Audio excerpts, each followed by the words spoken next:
And I want to talk to you about finishing the race. Paul said that I may finish my race with joy. Ingon si Pablo nga diha nga gihuman ang lumba uban sa kaligay. And at the end of his life, he said, I have fought the good fight. I have finished my race. Sa katapusan sa iya nga kinabuhi, ingon siya nga diha nga gitapos ang lumba ug nakigbisog siya sa may pakigbisog. It is a great tragedy Usa kini kadako nga trahedya. when someone rejects the gospel. Kung adunay usa nga diin magasaligway sa may balita. Their whole life, Diha sa tibok niya kinabuhi. they never receive Christ. Nga di wala gayud siya makadawat ni Kristo. But I think the greater tragedy Kung naguna-una nga adunay dako nga trahedya, is those who knew God, bisan kanila nga diin nakaila sa Dios. but they walked away. Apan bisan niya na sila ning tungod kay sila ni palayo. The Bible says in the last days, Ang Biblia nagaingon sa katapusang adlaw, there will be a great falling away. aduna unyay daghan nga diin mga hulog. Paul said there would be doctrines of demons Si Pablo nagaingon nga adunay mga pagtulunan sa demonyo. that would turn people away from the faith. Nga diin mao hinungdan nga ang mga tao sila mubiya sa ilang nga pagtuo. And the Bible warns us O ang Biblia nagapasidaan ka na. to guard your heart Ato nga kining bantayan atong kasing-kasing. because you start the race, Tungod kay nagasugod ta sa pagdagan the race of eternity, kining lumba sa walay the katapusan. race of salvation, Kining lumba sa kaluwasan. the race of faith.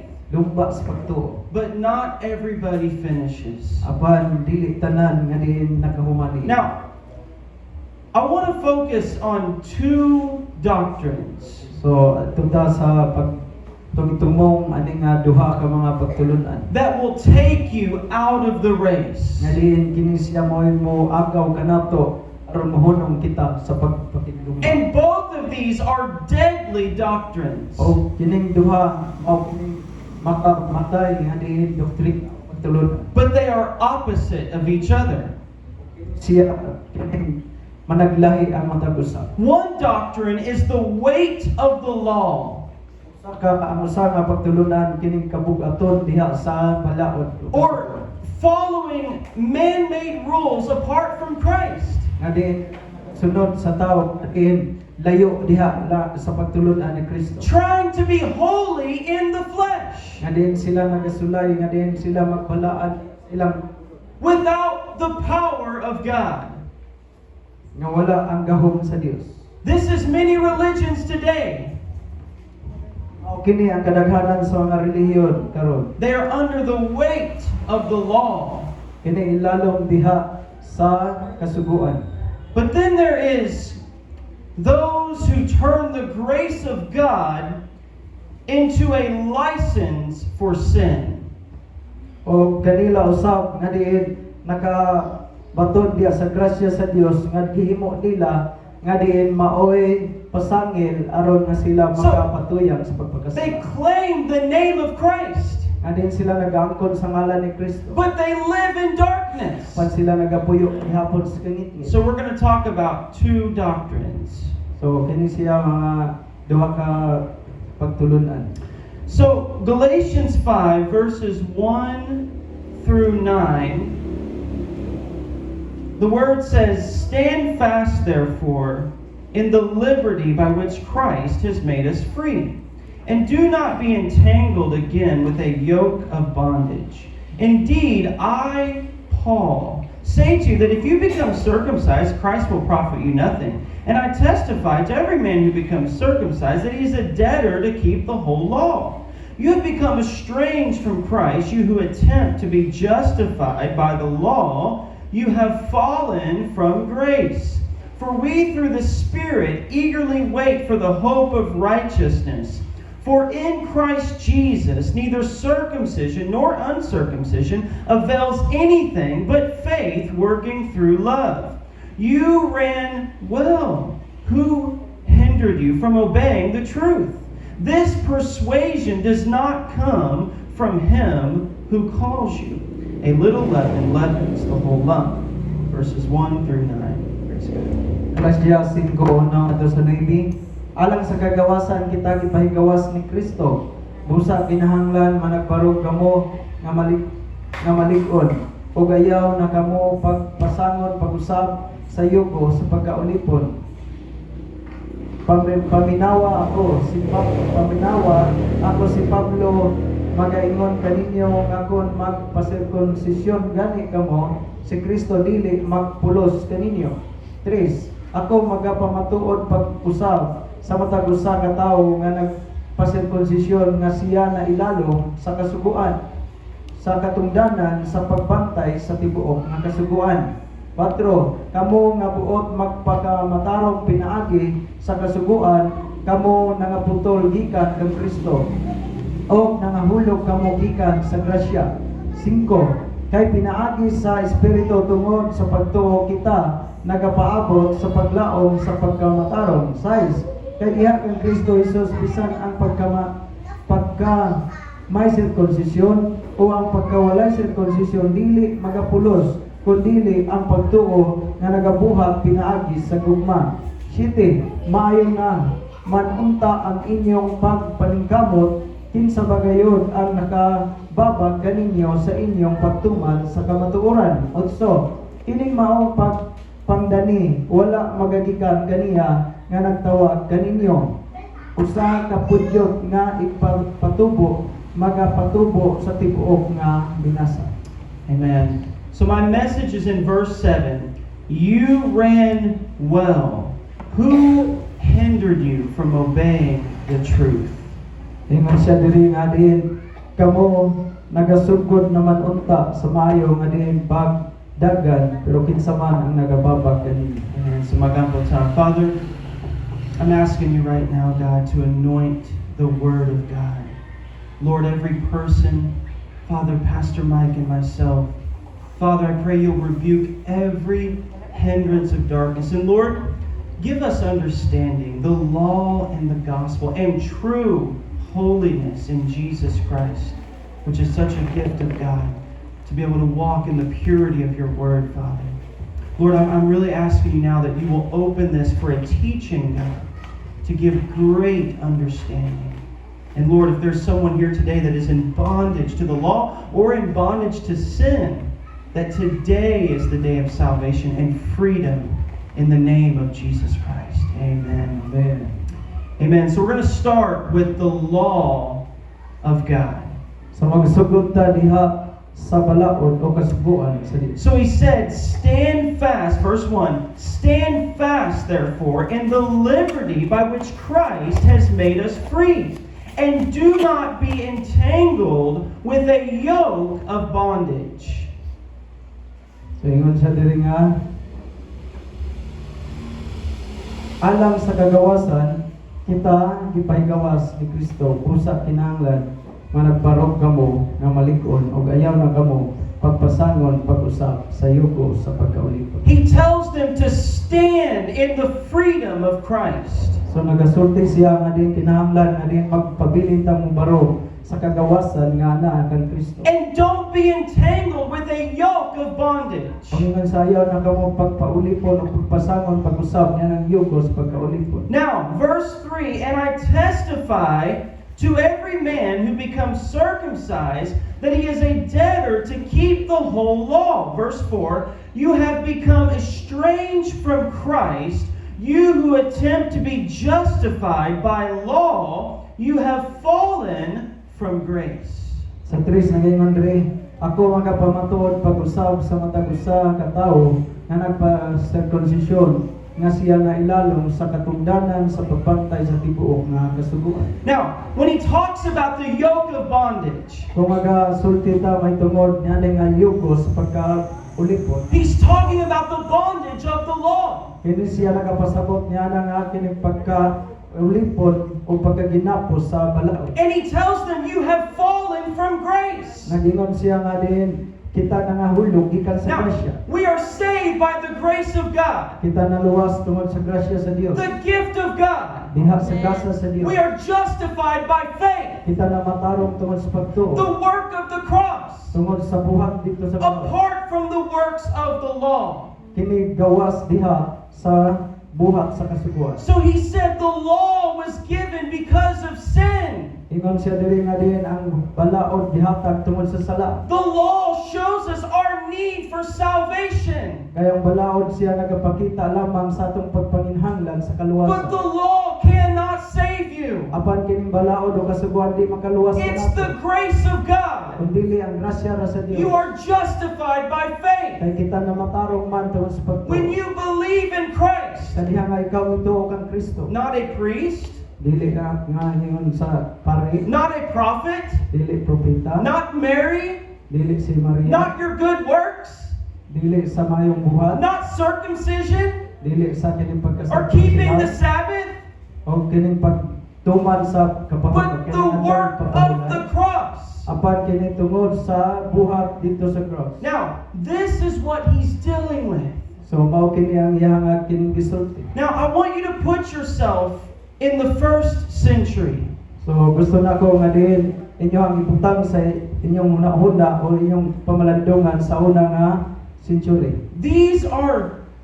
This is right after Christ died on the cross. Kini siya human nga si Ginoong Hesus namatay dito sa cross. Now, Jesus said, I did not come to destroy the law, but to fulfill the law. Sa Ginoong Hesus mahingon nga ako mo ani aron nga kining gupon ang balaod kun dili aron tumanon. Jesus Christ fulfilled the law of God. Sa Ginoong Hesus mao ay nagatuman diha sa kasuguan ng Now, balaod sa Dios. What is this law of God? So unsa man kining balaod kasuguan It's sa the Dios? law of Moses. Kini siya mao ang balaod ni Moses Exodus, sa Exodus, Leviticus, sa Leviticus, Numbers, Deuteronomy. sa Numeros o sa Now, Deuteronomy. understand this. So sabtani This will help you a lot. kay kini makatabang kanimo daghan o dako. The New Testament says we are not under the law, but under grace. Kay sa bag-o nga kasabutan bagong tugon dili ni ilalom sa kasuguan o balaod kundi dili ilalom sa And grasya. people get confused. Og daghang mga tawo nga din sila ning abot og kalibog sila. What does that mean? So unsa man kuno ang gipasabot niini? Does that mean I throw away the old covenant? Nga nagpasabot ba nga diin atuan na lang biyaan o sa likway ang kining daan nga Does tugon? that mean I don't obey the word of God? Mao ba ipasabot nga dili na lang tumanon ang pulong sa Dios? That's not the teaching of Scripture. Dili kini mao ang ipasabot So- sa kitudlo sa kasulatan. What does that mean? Jesus fulfilled the law. So unsa man gyud ang ipasabot nga sa Ginoong Hesus Now- nga katuman sa balaod o kasuguan? 3 parts to the law. Dunay tulo ka bahin sa kasuguan o balaod. The law for the priest. Balaod sa paalang sa mga pari. Now, the priest would sacrifice lambs. Ang mga pari sila nagahalad sakripisyo nga may tungod sa mga karnero. And there was a law for the priest. Adunay balaod o kasuguan alang sa pari. We are not under that law Dili kita ilalom sa maong sugo. because Jesus Christ is our high priest. Tungod kay si Ginoong Hesus siya man ang atong labaw nga pari. He is the Lamb of God. Siya mao ang kordero sa Dios. The law for the temple. Siya ang dunay kining balaod dito sa templo. We are the temple of the Holy Spirit. Kita mao ang templo puloy See, ana sa Espiritu everything in Santo. the Old Covenant, Matag butang na dito sa daan nga kasabutan it ito. pointed to Christ. Kini siya nagatudlo lamang nga The tungod Ginoong Hesus. fulfillment is in Christ. Kaya ang katumanan na lamang kay Kristo. So that's the law for the priest. Mao kana ang balaod alang And sa then you mga pari. had the law for Israel. Aduna usay kining balaod alang sa Israel. Civil law.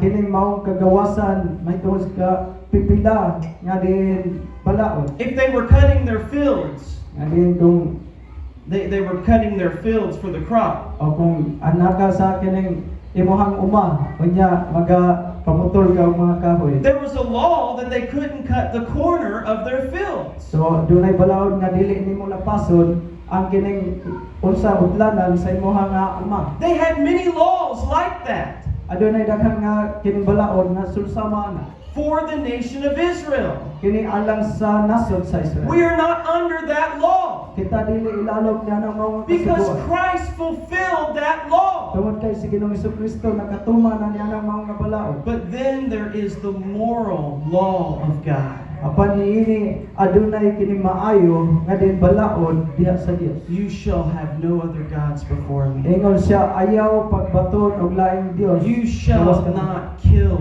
Ayaw pagpatay. You shall not commit adultery. Ayaw pagpanabaw. That law is eternal. Kining mao nga sugo o balaod walay katapusan. That Alang law sa goes directly to the heart of man. kining mao nga kining sugo o balaod kini siya nagapunting dayon diretso sa kasing-kasing sa tao. And that's the law of Christ. Mao kini ang balaod ni So, Kristo. when we say we're not under law, So, kung kita mo ingon nga di tayo lalong sa balaod, we're not saying we don't obey the moral law of God. nga diin dili ipasabot nga diin dili nga tahod niining maong maayo o nindot nga sugo sa Dios. We are saying that the priestly and the law for Israel was fulfilled in Jesus Christ. Ang kasuguan o balaod sa mga pari o sa Israel kini siya gituman na ni Ginoong Hesus. Now, these people, they were still trying to keep the Old Testament law. Kini maong mga tao sila nagabuhat nga diin gusto nila nga diin tumanon gayon ang kining balaod dito sa daang And tubod. specifically, circumcision. O usa niini kaning pag-circumcidar. Now, in the Old Covenant, circumcision was required. Sa daan nga tugon ang pag-circumcision kini siya gikinahanglan. But in the New Covenant, you can be circumcised or you don't have to be. Apan diri sa bagong kasabutan o bagong tugon, pwede na nga din o naara nato o sa tao kung magpa-circumcision siya o dili. He says, look what he says in verse 6, "For in Christ Jesus, neither circumcision nor uncircumcision avails anything, but faith working through love." Sa versikulo 6, kay diha kang Kristo Jesus bisan ang pagkamay circumcision o ang pagkawalay circumcision dili magapulos kun dili ang pagtuo nga nagabuhat pinaagi sa gugma. And he said, "You ran well. Who hindered you from obeying the truth?" Ingon siya, maayo naman unta ang inyong pagsunod apan kinsa man ang nagababag kaninyo. What were they doing? Aon sa man nila nga gibuhat. They were saying, you must be circumcised to be saved. O kay sila nagaingon nga kinahanglan nga masirkunsidahan kamo aron kamo maluwas. They were saying the cross is not enough. Nagingon sila nga ang buhat dito sa cross dili pa paigo. Now, I want you to see this in Acts chapter 15. Ang tanaw sa buhat kapitulo 15. Because Paul was so offended by this. Tawag kay si Pablo siya na sakitan gayon ni. He told them in Galatians 3, "Who has bewitched you?" Dito sa ng Galacia kapitulo 3, ingon siya kinsa bay nagalamat kaninyo. He said, "You're under the spell of darkness." Ingon nga din kamo na ilalungan diha sa kamustanit. This is a doctrine that will take you from the power of the grace of God. Mao kini ang pagtulunan nga din mo ganoy kanimo palayo gikan sa grasya sa It's Dios. trying to be holy in your own strength. Nga din ikaw mangandoy ka o din imong sulayan nga din ikaw may mong balaan sa imong kaugalingong. It's Gusto, trying to earn salvation. gusto nimo nga mapatunan ra gyud nimo imong kaugalingon ang kaluwasan. Now look at this, Acts 15 verse 1. "And certain men came down from Judea and taught the brethren, unless you are circumcised according to the custom of Moses, you cannot be saved." Sa buhat 15 apan dihay mga tawo nga nahilugsong gikan sa Judea nga nagpanudlo nga nagingon sa mga kaigsuonan gawas kun kasirkunsidahan kamo sumala sa batasan ni Moses dili kamo arang maluwas. Now, why did the Pharisees and the Jewish unbelievers persecute the church? Ngano ang mga Pariseo o din ang mga Hudyo nga din ilang ang ginalutos ang simbahan. The offense of the cross. kay sila nasakitan man sa gibuhat Now, o nahitabo dito sa cross. In the Old Covenant, there were 613 laws. Dito sa daan nga tugon adunay 613 ka mga balaod. And there was 10 commandments. O apil ni ana ang napulo ka sugo. Now we obey the 10 commandments. Amen. O kita sa nitahod sa pulo ka sugo. But when Paul and Christ came along, Apan sa diya nga si Pablo ug si Kristo, they said, salvation is by grace through faith. ingon nga din ang kaluwasan pinaagi sa grasya, tungod sa grasya pinaagi sa pagtuo. Apart from the works of the law. Kini siya dili gawas sa buhat sa Now, balaod. imagine you're a Pharisee. So kini butang imong kaugalingon ikaw usa You've ka spent kabay. your whole life striving. Adin diha sa imong gigugol imong tibok kinabuhi ug sa pagpaningkamot. Washing your pots and your pans. Adin imuha nga din hugasan tong mga imuha nga itong mga tasa. It said they would tithe up to 30%.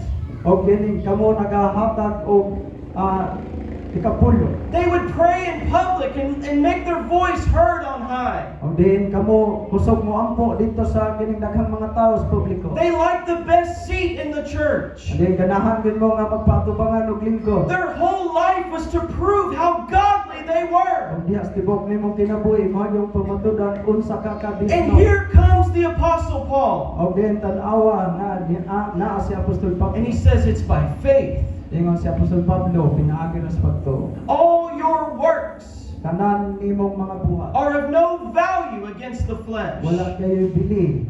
Mahitungod ang batok diha sa unod. This was an offense Kini siya nakapasakit. to a religious Pharisee. Kanila nga din mga reliyoso nga mga pari. Now, they added to the old covenant O ilaha nga gidugangan hinoon ang daan nga kasabutan. things that were not in the Bible, Mga butang nga wala diha sa Biblia. their own tradition, Sa ilang kaugalingong mga and they tulunganon. persecuted others. O ilaha nga giluto sa uban. That's the weight of the law. Mao kana ang kabugaton diha sa kasugo. Now, look at this. He said, unless you are circumcised, according to the custom of Moses, you cannot be saved. That's what they were teaching in Acts 15, verse 1.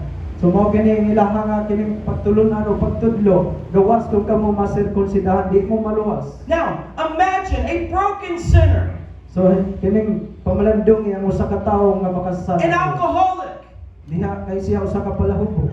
an adulterer, O diin siya usa ka manapa. an idol worshiper. O diin siya magsimbag Dios. They come to the altar. Siya moduol sa laran. They repent and believe upon Christ. O diin siya maghinulsol og mutuo kang Kristo. And they have simple devotion to Jesus. O kadun na siya kining pagtuo, pagdebosyon diha kang Kristo. And these men come O kini mao nga tawo moduol. and they say, well, that's great, you believe in Christ. Ay siya nga usa ka maayo nga diin mutuo kang Kristo. But you know, you do need to be circumcised or you can't be saved. O din mayingon nga din apan kinahanglan nga masirkunsidahan no aron ka mamaluwas. See, we walk in holiness, Kita magalakaw diha sa pagkabalaan. but we cannot add to our salvation. Apan dili na nato madugangan ang kaluwasan nga gihimo ni Ginoong Hesus. That's the damnable heresy of many churches. Ug mao kana ang kining mga dungog o nadunggan mga sulsulti sa daghang They say it's Christ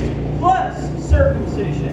Ingon nga di si Kristo Hesus unya plus dugangan pa gyud It's o sirkunsidahan. Christ and your good works. O si Ginoong Kristo imong naangkon niya punan pa gyud sa imong mga buhat. It's Christ and how good do you dress? Adin si Kristo nga naa nimo dayon ang imo pong mga panuot unsa gina ka nindot. See, they're adding to the salvation of Jesus Christ. Ilahang gipunan ang kaluwasan nga gihimo ni Ginoong Hesus diha sa mga katawhan o The maniganan.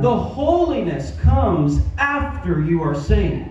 Ang kining pagkabalaan so kini siya mag-aabot human kita maluwas. When you have been transformed by the grace of God. Asa dihang ikaw na usab pinagi tungod sa grasya sa Dios. See, we were created in Christ Jesus for good works. Kay kita gibuhat man alang kang Ginoong Kristo alang sa mga mayong buhat. You cannot have good fruit unless the tree has been raised to life. So di wala dili dahil kita hatag og may bunga hangtod nga diin kaning mao nga kahoy nagatubo diha sa mao kinabuhi. But this is the snare of many people. Ug mao kini ang litag sa daghan nga mga tawo. They're trying to be righteous in their own strength apart from Jesus Kay Christ. sila nagasulay nga diin sila mahimong matarong sa kaugalingon nilang kahimuan gawas diha ni Kristo. Now, let's go back to Galatians chapter 3. Praise God. Now, this word is so simple, but I want you to understand this so you'll have understanding about the law of God. So usa lang ni kas yano nga diin mensahe pero gusto nako nga diin masabtan ninyo ang balaod. Because God gave them the law and they could not keep it. Adiin ang Dios nagahatag niya sa iyang balaod apan wala nila kini tuman. The Bible speaks of two covenants. Ang Biblia nagasulti may tungod sa duha ka kasabutan. The covenant of Hagar, Sa kini kasabutan may tungod kang Hagar. that was a foreshadowing of the old covenant. Kini siya usa lamang kanino sa daan nga tugod. When Abraham had Ishmael through Hagar. O, si Abraham nakabaton ni Ismael tungod sa iyang kamabay nga si Hagar. In Galatians, it said that was the covenant at Mount Sinai. Sa Galacia nagaingon mao kana ang kasabutan didto sa bukid sa But he Sinai. said Isaac was a picture of the new covenant, Apan kini si Isaac siya ang hulagway sa bag-ong the kasabutan, son of promise. ang anak sa saan. See, there are the covenant that points to Christ, the Old Testament, but the new covenant is the fulfillment. Amen. Amen. Now, Galatians 3, verses 1 through 3. O foolish Galatians, who has bewitched you, that you should not obey the truth, before whose eyes Jesus Christ was clearly betrayed among you as crucified?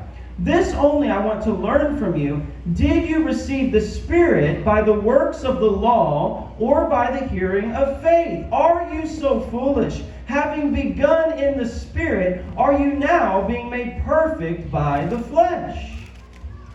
Galacia 3:1 ato sa 3. O mga Galatianhon nga kulang sa pagsabot, kinsabay naglamat kaninyo sa tubangan sa inyong mga mata. Si Jesucristo sa matinaw di kapadayag nga linansang sa krus. 2. Kini lamang ang buot ko nga ipangutana kaninyo, gidawat ba ninyo ang Espiritu tungod sa mga buhat sa pagbantay sa kasuguan o pinaagi ba sa pagpatalinghog nga inubanan sa pagtuo? 3. Nangahimo na ba gayud di ay kamo nga ingon sa kulang sa pagsabot? Nakasugod naman unta kamo sa Espiritu, magpakatapos ba di ay kamo karon sa lawas? Now, again, verse 1. O foolish Galatians. Look at the rebuke. He's speaking to a Christian church. And he's saying, foolish Galatians, who has bewitched you? So, siya nagapasabot ngadto sa simbahan, ingon siya nga, o mga Galatianhon nga kulang sa pagsabot, kinsa ba ang nagalamat kaninyo? Who has bewitched you? O kinsa ba kuno ang naglamat kaninyo? The first century Jews, Sa una na kining sentenyal ang mga Hudyo, it was hard for them to understand the cross. so lisod kayo alang kanila pagsabot mahitungod sa cross.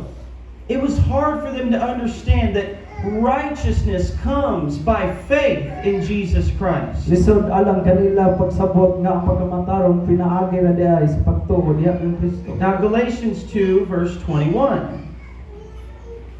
I do not set aside the grace of God, for if righteousness comes through the law, then Christ died in vain.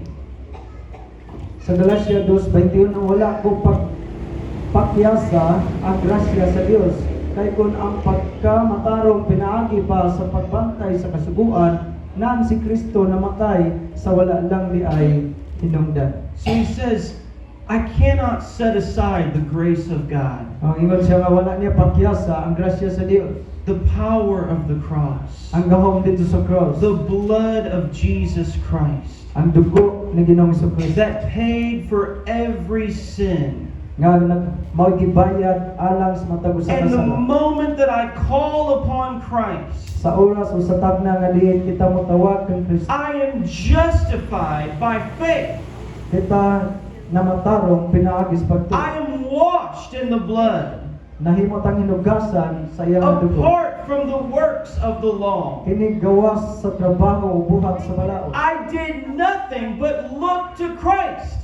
Wala gayud kitay ingong mahimo, gawas lamang pagtan-aw kang Hesus. And now that I'm saved, Kita nangaluwas. I will begin to walk a holy life. Kita nga gasugod na sa paglakaw diha sa balaan. I will thirst after righteousness. Adin kita giuhaw diha sa pagkamataro. Here's why this is so dangerous. Mao kini ang hinungdan nga kini siya kining makuyaw kayo. Because people who are so focused on the law, Tungod kay kung ang tao siya nakatumong lamang nakapunting sa they have kasuguan. no understanding of the grace of God. Wala siya ipagsabot may tungod sa grasya sa There's Dios. no love for Jesus Christ. Wala siya gugma diha kang Kristo. Now, think about the Pharisees. So nauna ang mga pari. They said, why don't you wash your hands? Ningon sila nga ang mga pare nga daw nga dili man mo manghunaw sa inyong kamot. They were worried about the washing of hands. So sila nabalaka kay kining hugaw kay mo kamot wa mo nang hinaw. But they were willing to kill Jesus Christ. Pero andam sila o kining gusto sila mapatay kay That's the danger of the law. mao ka nga unsa ka kuyaw dali sa kasuguan ng There's balaod.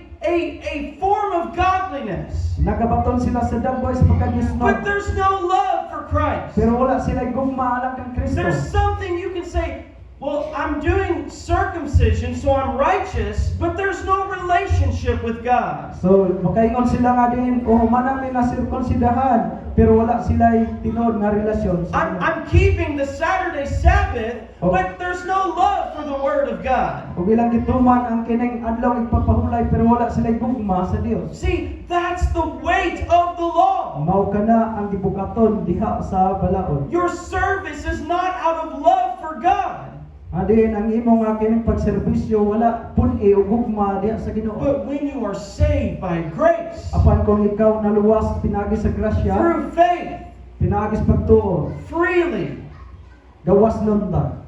you want to serve God. Gusto ka nga din mo serbi o You malakad are sa Dios. born again. Kay ikaw na himugso na tao naman You have a hunger for God. ikaw gutuman alang sa Dios. When you sin, Sa diha nga ikaw kasala, you quickly repent ikaw sa diha makahinulsol ka. and you receive the mercy of Ug God. imong madawat ang kaluoy sa Dios. But here's the danger. Aniya dinhi ang makuyaw. He told this church, Iyang gisultihan ang simbahan. you have fallen from grace. Ingon siya na gawas mo na higawas mo sa grasya. When people are so focused on their rules outside of Scripture, they lose their simple devotion to Christ. Kung ang tao nga din siya nakatumong lamang sa iyahang mga buluhaton, ingon siya diri nga din siya mahigawas o wala na siya pagdebosyon alang kay Kristo. And they walk away from God. Dahil mahilayo sila sa Dios. I cannot live for God. Adin nagkaingon na kining di ko Now, mabuhi kung diha sa Dios. because they're so burdened that they become bitter against God. Nga din mahatod nimo dako kay nga kabugat, nga din ikaw adunay kapait batok sa Dios. I knew a brother. So aduna koy nailhan nga igsoon. Every time I called him, Matag panahon nga ako siyang tawgon. he was always in bondage to the law. Kanunay gayud siyang nagapos diha sa He kasuguan. never believed the love of God. Dili siya motuo sa gugma sa Dios. He was always telling me how much he was fasting. Siya nga kini kanunay siyang musulti nga unsa kadaghan niya nga pagpuas. And he would ask me, how many hours do you pray? Pud siya nga din pila man ka oras imong pag-ampo. And even when he would ask me, there was a bitterness in his heart. O Kapag sa diha nga din siya nangatana adunay kapaitan, diha sulod siya kasing. He was trying to perform for God, but he had no love or no understanding of God's love. Siya misulay nga iyang ipakita unsa gayud ang Dios pero wala gayud siya gugma o pagsapot. That's the danger of what Paul's talking about.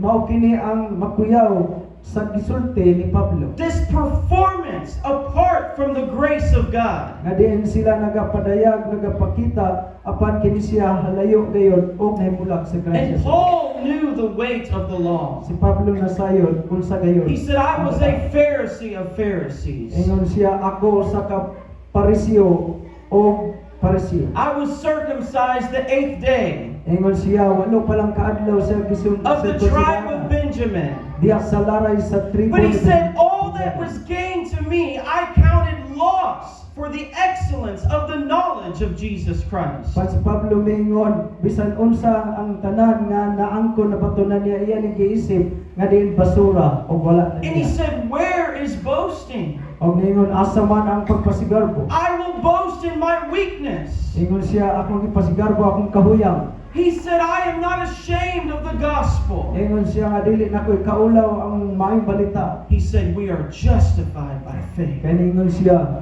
kita gimatarong pinagi. He knew that religious system. Nahibalo siya unsay sistema sa relihiyon. Now let's look at this in Matthew 23. Because Jesus dealt with this. The same system that Paul was a part of before salvation. So sa Mateo 23 sa sama nga sistema sa wala pa si Pablo makadawat sa kaluwasan. Now, it says, Matthew 23 verse 4, for they bind heavy burdens hard to bear and lay them on men's shoulders, but they themselves will not move them with one of their fingers. Sa versikulo 4 sa kapitulo 23 nagabugkos sila mga mabukat nga luwan nga malisod pas-anon og ila kining gibutang diha sa mga abaga sa mga tawo. Apan sila gayo dili gani mo lihok niini bisan pinaagi na lang sa ilang tudlo. He told the Pharisees, you're putting heavy burdens on men's shoulders. So gingon siya ngadto sa mga pariseo nga diin kamo nagabutang og mabukat nga mga luwan sa abagas mga tawo. You're missing the point. You don't see the gospel. Wala nila sulti ang may balita. Wala nila Jesus makita ang may balita. said, my yoke is easy and my burden is light. Sa Ginoong Hesus may nga ang akong luwan gaan o ang ako nga sugo gaan. Now, where do we see this today? Asa nato ni makita karon? Because what happens today is a whole denomination will focus on a doctrine that is not centered around the gospel. So daghan karon nga mga denominasyon nakapokus na lamang sa ilang Now, pagtulunan. I'll give you one example, the Seventh-day Adventist. So akong yatag kaninyo usa sa kining pananglitan nanglitanan ang as Seventh-day Adventist. Their whole church. Tutan adun natay kagawasan nga diin makasimba ta bisan unsang adlaw. Jesus said, I am Lord of the Sabbath. Kaya sa Ginoong Hesus mingon siya ako ang kining Ginoo sa adlaw And they have built a whole church on one doctrine. O giha nga din gitu o gitukod ang tibuok simbahan sa usa lang ka doktrina. And some of them teach that if you don't follow the Sabbath, you are not saved. Adin ingon sila nga din kung dili mo sunod sa adlaw ipapahulay digid maluwas. That's the law. Mao ka na ang balaod. That's not the gospel. Dili ka na may You're balita. focusing on something that has nothing to do with the cross. Adin nakatumong lamang sa usa ka butang nga din wala kini gibuhat dito sa cross. That's what they were doing in Galatia. Mao kini ang gibuhat dito sa Galacia. If you're not circumcised, you can't be saved. Nga kung dili ka mo magpasirkunsidar, di ka mo maluwas. But that's not the gospel. Dili kini mo ang may balita. See? So that's what this is talking about. That we have to be careful. So people get burdened because they don't understand the grace of God. So daghang mga tao nga diin sila nakabaton og kabug-at tungod kay wa sila makasabot may tungod sa grasya sa Dios. Let's go to Colossians chapter 2. Praise Sa God. Colosas kapitulo 2. And I'm praying that God will give understanding. Ako nagampo nga din ang Ginoo maghatag kanato pagsabot. Because we want true holiness. Tungod kay gusto ta og tinuod dayon nga diin pagkabalag. We want godliness. Gusto nato ang pagkanisno. We will obey the word of God. Gusto nato nga din tahuron o sundon ang kabubuton. But Christ has fulfilled the law. Amen? Ang si Kristo siya mo'y katumanan sa balaod o kasuguan. Praise God. Now, Colossians chapter 2, verses 11 through 14. Kinsa mo basa? Ang singat to sa 14.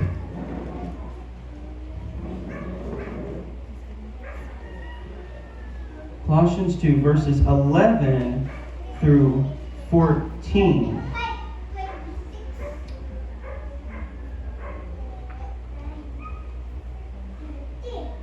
Okay, kasi basa.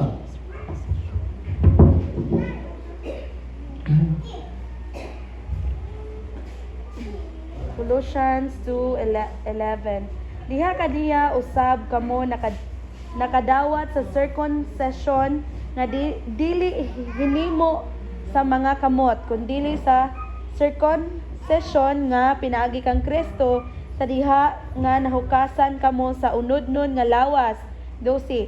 O gikalubong kamo uban kaniya diha sa bautismo nga niini kamo usab gibanhaw uban kaniya pinaagi sa pagtuo sa gahom sa Dios nga nagbanhaw kaniya gikan sa patay. 13. Og sa mga patay pa kamo diha sa mga kalapasan og sa pagkawalay circumcision sa inyong unod uban kaniya kamo gibuhi sa Dios sa napasaylo niya kita sa tanan tang kalapasan. 14. Sa napapas niya ang sulat nga nagbabag bato kanato pinaagi sa ipatuman niini og kini iyang gikuha sa atong agianan o gilansang sa cross. Amen. He uses circumcision in a spiritual way. So, gigamit diri ang pag-circumcidar sa espirituhan nga paan.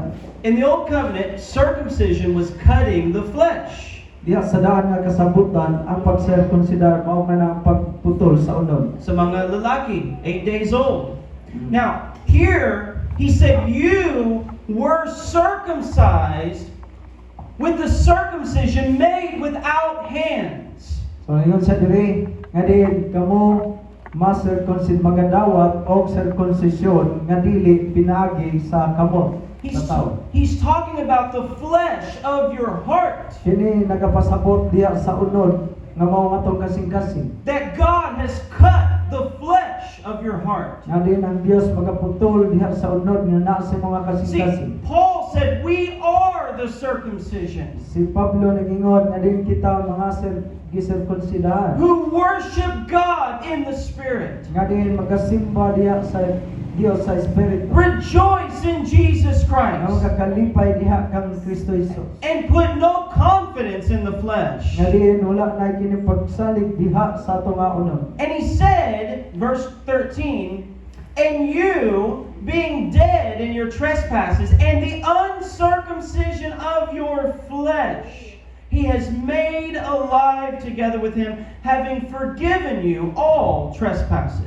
Sa 13 og sa mga patay pagamo diha sa mga kalapasan og sa pagkawalay circumcision sa inyong unod uban kaniya kamo gibuhi sa Dios sa napasaylo niya kita sa tanan tang kalapasan. When he speaks of the flesh, Sa diha nga din magasulti kita kabahin sa unod it's the nature of sin. og sa kinaiya sa sala And before Christ, og sa wala pa si Kristo the nature of sin rules your life. og ang sala kinaiya sa sala kini siya mao ang nagahom sa tong But when you kinabuhi. are born again, Apan sa diha nga nahimugso he na tao sa pagsa. circumcises your heart. Ang Dios nagasirkunsidar sa atong He kasing-kasing. cuts away the power of the flesh. Adin kini siya iyaha nga giputol ang unod pinaagi sa gahom. And you are now walking in the power of the Holy O karon Ghost. kita nagalakaw na diha sa gahom sa But it's Espiritu by Santo. the grace of God. Apan kini siya tungod sa grasya sa And it says in verse 14, everything that was written against you, he took it out of the way and he nailed it to the cross. Ingon sa diri sa 14, sa napapas niya ang sulat nga nagbabak-batok kanato pinaagi sa ipatuman niini o kini iyang gikuha sa atong agianan o gilansang sa cross. Everything written against you. Matag butang adin nga sulat adang kanimo batok kanimo. That's the books of your life. Mao kana ang basahon sa The law is against you. og ang balaod batok kanimo. It says you are guilty. Nagingon dito nga din ikaw nakasala. It says you are condemned. Nagaingon nga din ikaw gikum din It na. says you are o lungkot. separated from God. Nagingon ang kasuguan nga din ikaw nahimulang sa Dios. But when Christ came, Apan sa diha nga si Ginoong Hesus it says he nailed it to the cross. og nagingon sa diri og dito sa cross iyang gilansang. And now it says forgiven. O karon nagingon siya nga din ikaw Child of God. ikaw anak na sa Dios. Holy in the sight of God. Balaan na sa panglantaw sa Dios. Born by the grace of God. Nga kini siya na ikaw nahimugso pinagi sa grasya sa Dios. Free in Jesus Christ. Nahimo kang gawas nun diha kang Kristo. Amen. Amen. Now, I'm going to go to the second part very quickly because let's go to 1 Kings. 1 Kings. So the second doctrine is those who turn away from God because their love for sin. So ikaduha nga pagtulunan, sila mipalayo o milayo bibiya sa Dios tungod sa ilang gugma sa sala. So the first one turns from God So ang una is kaning pagbalik sa Ginoo. because he never knew the grace of God. Tungod kay wala man sila mahibalo o sa pagbiya sa Ginoo, tungod kay wala sila mahibalo tungod sa grasya. He tried to be righteous by himself. Kay naningkamot sila nga din mahimong mataraw pinagi silang kaugalingon. But the second person, Apan ang kaduha nga din tao, he turns from God nga din siya mipalayo sa Dios because he loves the world. tungod kay siya nahigugma sa kalibutan. Paul said, Demas has forsaken me. Paul O said, si Pablo nagingon si Dimas siya mibiya kanako. because he loves this present world. Tungod kay siya nahigugma man niining kalibutan na karon. There are many who walked with God. Daghan nga naglakaw diha kauban sa Dios. They tasted the grace of God. O din kini sila nasulaya nakasulay na They nakasinabi na sa knew grasya the sa Dios. goodness of God, Sila nakahibalo na sa pagkamaayo sa Ginoo. but they were seduced by the sin of their flesh. Pan sila na libungan tungod sa sala sa ilang unod. Let's go to 1 Kings chapter 11. Now, this is one of the greatest examples So usali sa dako nga ihiplo of a ato nga man tanawon. who walked with God, but his love for sin turned his heart away from God.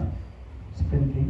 1 Kings chapter 11. Now, verse 1, but King Solomon loved many strange women, or foreign women, as well as the daughter of Pharaoh, women of the Moabites, Ammonites, Edomites, Sidonites, and Hittites, from the nations of whom the Lord had said to the children of Israel, you shall not intermarry with them, nor they with you. Surely they will turn away your heart after other gods. Solomon clung to these in love. Verses 1 and 2. Karon si Hari Solomon nahigugma sa daghang lumalangyaw nga babae. Lakip ang anak nga babae ni Paraon, mga babae nga Moabanon, mga Amohanon, mga Edomhanon, mga Sidonhanon o mga Hitihanon.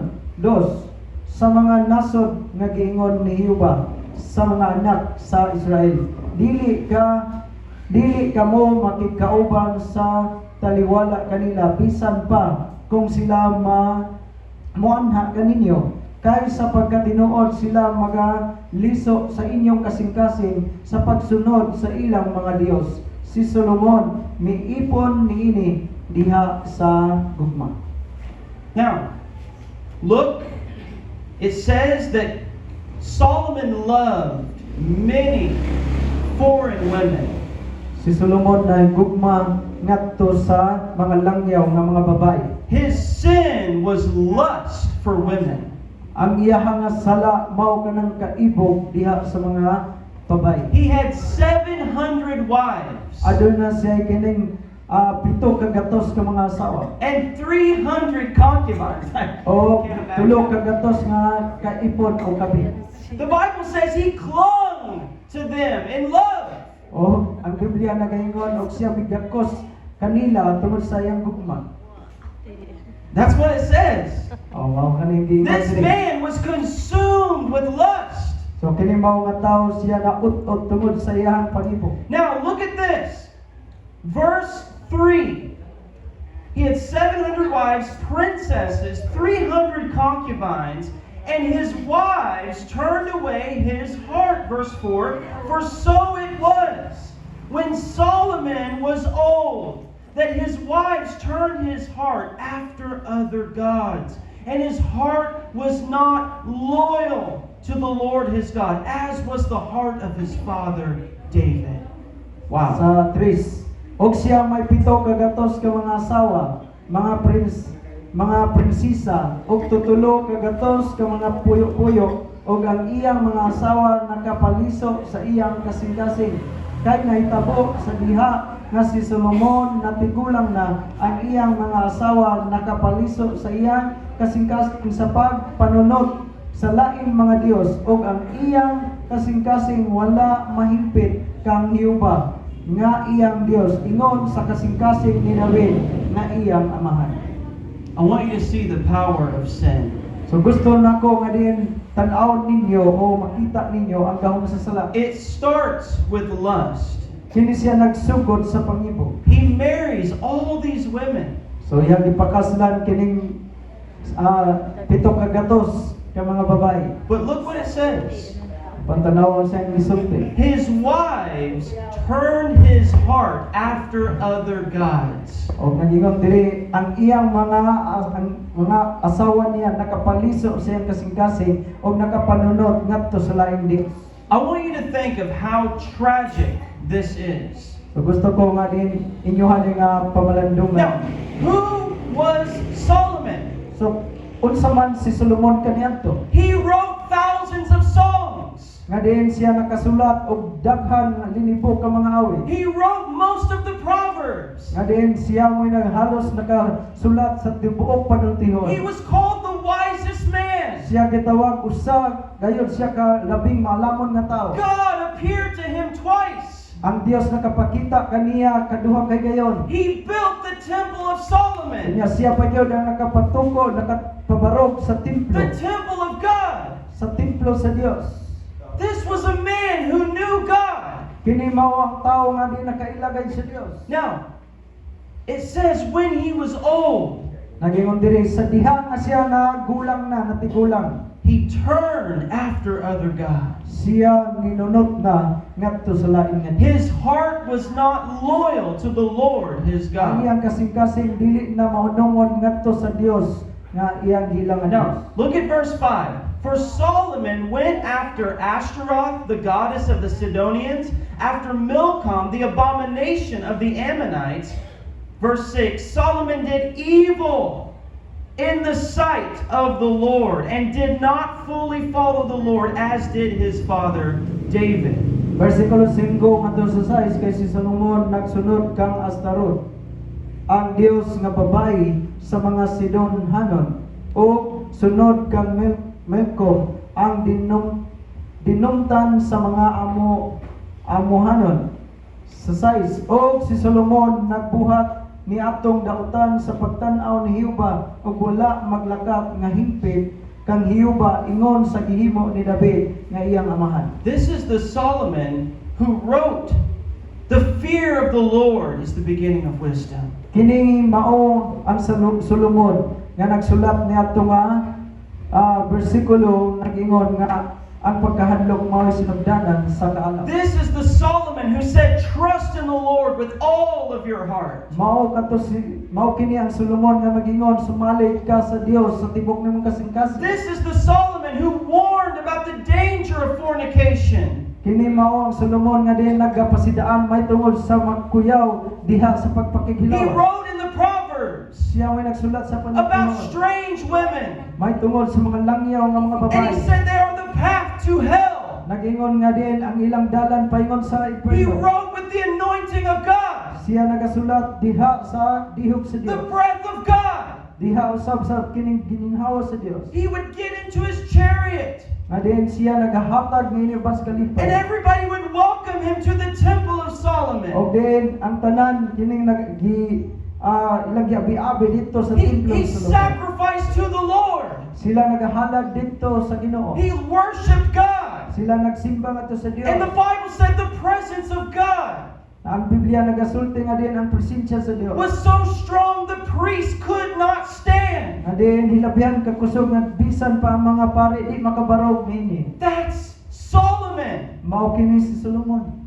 And now Karon he is worshiping other gods. siya nagsimba ng laing Dios. Now, who are these gods? So unsa man kini mao sila nga di unsa man nga klase nga Dios. They would sacrifice children to these gods. Sila nagahalad og mga gagmay mga bata Now, ini nga klase nga Dios. It says in verse 7, Solomon built a high place for Chemosh, the abomination of Moab, on the hill that is east of Jerusalem, and for Molech, the abomination of the people of Ammon. Sa city. Unya si Solomon naghimo sa usa ka taas nga dapit nga halaran alang kang Simos ang dinumtan sa Moab dinha sa bukid nga atbang sa Jerusalem ug alang kang Molok ang dinumtan sa mga anak sa Amon. He went from building the temple, So siya nagahimo og ining templo. the holy place of God, Nga diin siya nagbalaan nga dapit sa Dios. to building the high place to worship idols. Nga diin siya nagahimo og kanang asa ni To worship balay idols. templo dito sa taas nga dapit aron magsimba sa mga Dios. And it mentions Molech. Og iyahang nga gisulti kanis Molok. Now listen to what I'm telling you. So pamati mo sa ang gisulti. Who was Molech? So kinsa man ni si Molok? The idol. Usa ka Dios. This was an idol that had a hollow stomach. Alin usa kini siya ka Dios nga adunay anaa sa iya nga tiyan. And in that Abay. stomach, they would build a fire. Adiha sa iya nga tiyan nga bahin adunay ibutang nga diin kalayo. And they would take their living children Og iyahang akwaon ang mga bata nga buhi. and they would offer them and throw them into the fire of Molech. Og din kini siya kining ihalad unya ibutang ngadto sa kalayo ni Molok. This is Solomon. Mao kini si Solomon. The Bible said he did evil in the sight of God. Ang Biblia nagaingon siya nagahimo og dautan gayon sa panglataw sa Dios. Look at verse 9. Sa bersikulo 9. And verse 8 says they sacrificed to their gods. Sa bersikulo 8 ningon dito siya nagahalad ngadto sa ilang Dios. Solomon is sacrificing to idols. Si Solomon siya nagahalad na sa mga Dios. But look at verse 9. So the Lord became very angry, angry with Solomon because his heart had turned away from the Lord God of Israel, who had appeared to him twice. Verse 10, and had commanded him concerning this thing that he should not go after other gods, but he did not keep what the Lord had commanded. Sa 9. David. Og si pa nasuko kang Solomon tungod kay ang iyang kasing-kasing nalisod gikan kang Hiuba ang Dios sa Israel nga nagpakita kaniya sa makaduha Jis og nagsugo kaniya may tungod niining butanga nga siya dili magsunod sa laing mga Dios apan wala niya bantay ang gisugo ni Hiuba.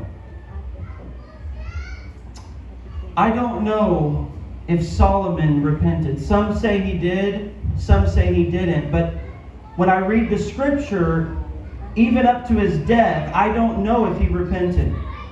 So, wala ko kahibalo kung si Solomon siya naghinulsol ba sa iyang mga kasalanan or daghan ako ba nga nakahimo siya pag hinulsol pero sa akong pagbasa ni dili makita nga din siya naghinulsol. Some say that he did repent, but I have not found any clear evidence that he did, so I don't know. So, daghan na dingon nga din naga hinulsol si Solomon pero walay makita nga din basihanan ngayon But nga tinuod. nga I do hinulsol. know one thing. Apan usa nga din wala na ko masayo. If Solomon died in his sin, Agon si Solomon namatay o mamatay man siya, namatay siya sa iyang aning if kasalanan. he died worshiping idols, Kung siya namatay nga din siya nagsimba og Diyos. the man who wrote, "The fear of the Lord is the beginning of wisdom," Ang tao nga nagsulat niadto nga ang pagkahadlok ng Jehova mo sinugdanan if sa kaon. that man died in his sin, Kung kanang mao nga tao, kining mao nga tao na